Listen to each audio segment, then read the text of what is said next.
So hello, my name's Charlotte, and for my thesis, I'm investigating children's emotional well-being over primary to secondary school transition. So as you'll probably recall from your own experiences, moving from primary to secondary school is a major life event for 11-year-old children, and 68% report this move hard to cope with. Yet efforts to improve this period of time are minimal, and therefore the aim of my PhD is to narrow this research gap by designing and implementing a 5-week emotional-centred intervention that can be delivered by Year 6 teachers to improve this period of time. This intervention has been informed by preliminary focus group and case study research, which I'm now going to talk about. So for my first preliminary research study, I examined how parents, students and teachers experienced the transition period and how they felt it could be improved using focus groups. Findings demonstrated that in order to improve this period, enhancing communication across stakeholders and systems is key. There were also concerns expressed about the dangers of too much transition exposure. For my second study, I examined the significance of transfer timing by conducting case study research in the USA. As children in America not only transition to high school later than children in the UK at age 14 as opposed to 11, but some children also make a transition prior to this move to junior high school at age 12 or middle school at age 11.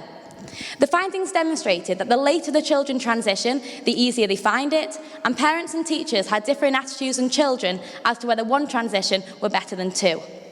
For my final study, I examined how children with pre-existing emotional problems cope with the added apprehension and anxiety that comes with school transition and how they are supported.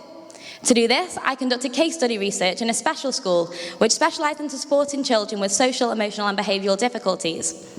Findings demonstrated that in order to nurture children's short-term emotional well-being, but also to provide them with the confidence and self-assurance to feel ready and move on to secondary school, it was imperative to nurture the sense of belonging and safety at both primary and secondary school.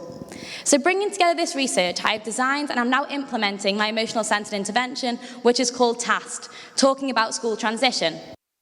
To do this, it has a pre-post and delayed post follow-up design, and it will investigate the efficacy of TAST on aspects of emotional resilience and perceptions of school transition. To do this, 180 Year 6 children will participate in the intervention and 165 in the control, and then they'll be followed up into secondary school in the autumn.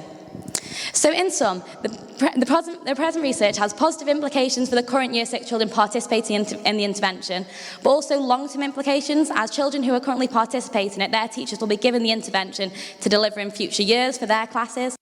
But it also has long-term implications for the field in elucidating the importance of supporting children's emotional well-being during this critical period of time, which, as I've said, has so far been neglected. Thank you for listening.